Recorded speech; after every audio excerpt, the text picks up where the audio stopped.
Dia 33. Como posso encontrar a igreja verdadeira por mim mesmo?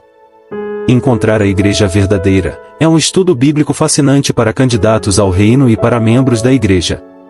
Ainda existe uma igreja verdadeira hoje? Já que Jesus falou dela como a sua igreja, eu preferiria chamá-la de Igreja de Jesus Cristo. E as portas do inferno não prevalecerão contra ela. Mateus 16:18. As palavras de Jesus nos mostram que sua igreja ainda existe. Portanto, podemos procurá-la e encontrá-la. Uma experiência para ilustração.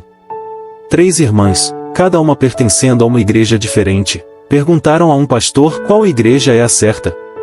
Ele fez 3 perguntas, às quais elas responderam afirmativamente. Depois disso, ele lhes disse como poderiam resolver o problema sozinhas com um estudo bíblico relativamente curto. Elas completaram o estudo bíblico, e então todas se uniram à mesma igreja. Por que uma pessoa deve descobrir isso sozinha? Você não pode simplesmente perguntar a um especialista? Ou perguntar a igrejas e grupos individualmente? Sim, mas quase todas afirmam ser a verdadeira igreja, embora geralmente tenham ensinamentos muito diferentes. Então, dessa forma não vamos realizar nada. Seria melhor seguir o exemplo dos habitantes de Bereia, na Grécia. A Bíblia se refere à atitude deles como nobre. Os berianos eram mais nobres do que os tessalonicenses, pois receberam a mensagem com grande interesse, examinando todos os dias as Escrituras, para ver se tudo era assim mesmo. Atos 17:11. Esse é um bom conselho. Naquela época, as pessoas em Bereia ouviam ansiosamente a pregação de Paulo. Mas eles próprios pesquisavam diariamente na Bíblia, para ver se aquilo era verdade. É por isso que recomendo fazer isso também quando confrontado com a questão sobre a igreja certa de Jesus. Um breve estudo da Bíblia é um bom método a ser usado. Mas primeiro, vamos dar uma olhada nas 3 perguntas que o pastor fez para as irmãs. Essas questões são um pré-requisito importante para um estudo bem-sucedido desse assunto. 1. Você acredita que Jesus Cristo ensinou a verdade e a praticou em sua vida? Jesus disse: Eu sou o caminho, a verdade e a vida. Ninguém vem ao Pai senão por mim. João 14:6. Disse ainda: Ensinando-os a obedecer a tudo quanto vos tenho ordenado, em Mateus 28:20. Pedro disse: Ele não cometeu pecado algum. Ele levou pessoalmente todos os nossos pecados em seu próprio corpo sobre o madeiro. 1 Pedro 2:22-24. Pois Cristo também sofreu por vós, deixando-nos também este exemplo, a fim de que sigamos os seus passos. 1 Pedro 2:21. Devemos e necessitamos seguir seu exemplo em todas as coisas. É por isso que João disse: Quem declara que permanece nele também deve andar como ele andou. 1 João 2:6. Acredito que Jesus ensinou e revelou a verdade divina, e que toda a sua vida foi um exemplo para nós. Todo verdadeiro cristão acredita nisso. Esse é o primeiro requisito para nosso objetivo. Você acredita nisso também? 2. Você acredita que a verdadeira igreja de Jesus tem que concordar com os ensinamentos e o exemplo de Jesus? A igreja de Jesus hoje, depois de quase 2000 anos, ainda tem que concordar com Jesus? Não houve nenhum desenvolvimento atual? O que o próprio Jesus disse? Suas palavras foram: E a Escritura não pode falhar. João 10:35. Aqui, Jesus se referiu ao Antigo Testamento. Naturalmente, isso se aplica a toda a Bíblia, incluindo o Novo Testamento. De acordo com Jesus, a Escritura não pode ser anulada, quebrada.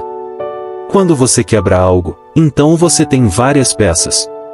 Jesus está expressando aqui que não podemos aceitar, segundo a minha vontade, uma parte e rejeitar a outra. João disse em total concordância com Jesus: Todo aquele que não permanece no ensino de Cristo, mas acredita estar indo além dele, não tem Deus, porquanto, quem permanece na sã doutrina tem o Pai e também o Filho. 2 João 1:9. Essa é uma negação clara de qualquer desenvolvimento atual dos ensinos bíblicos. O que Deus revelou por meio de seu Filho, Hebreus 1:1, não pode, não deve e não precisa ser melhorada pelos humanos.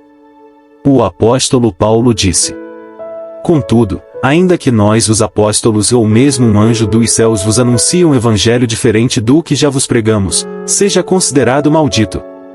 Conforme já vos revelei antes, declaro uma vez mais, qualquer pessoa que vos pregar um evangelho diferente daquele que já recebestes, seja amaldiçoado. Gálatas 1:8 e 9. Mesmo os apóstolos ou os anjos não têm o direito de mudar o evangelho de Jesus Cristo.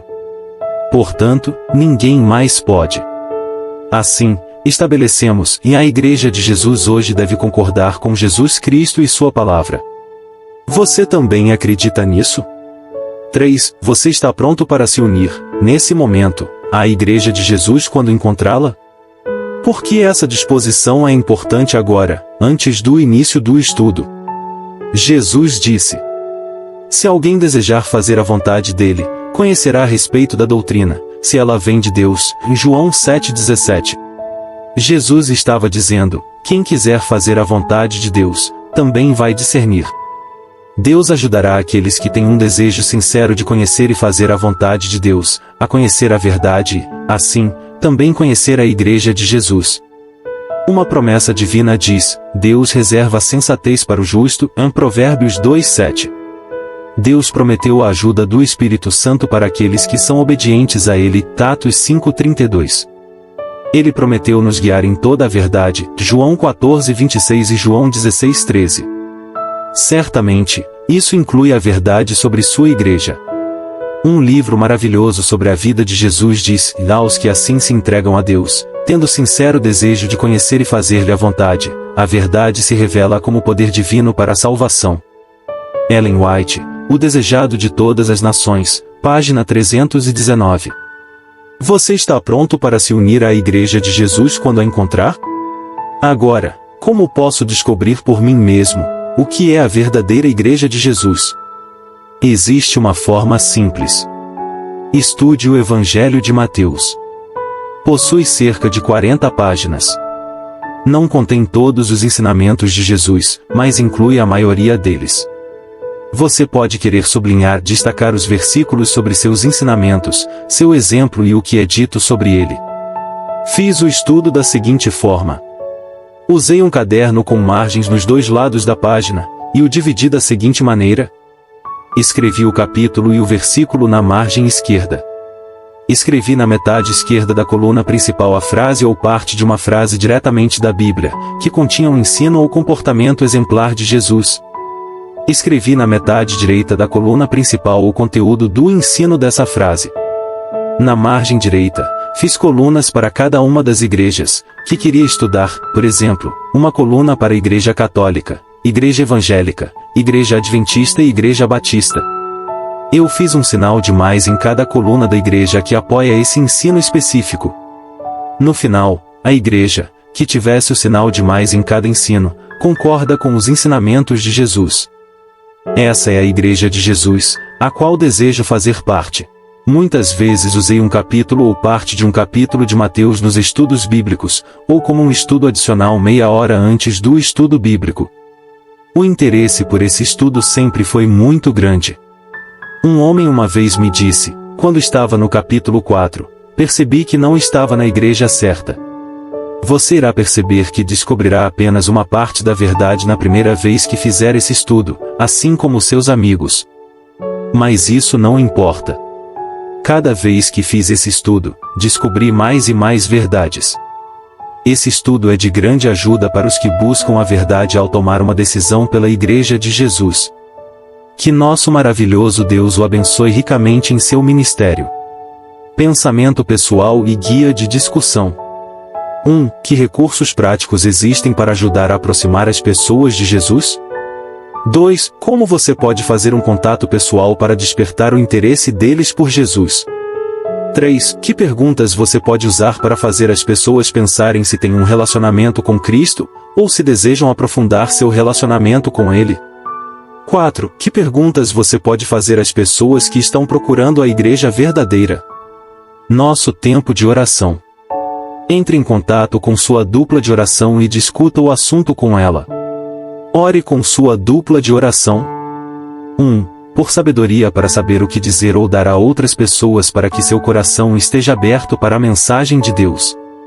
2. Pela preparação correta para o trabalho missionário. 3. Pelo amor ao próximo, que é necessário para chegar ao coração delas. 4. Por experiência com Deus em trabalhar para os outros.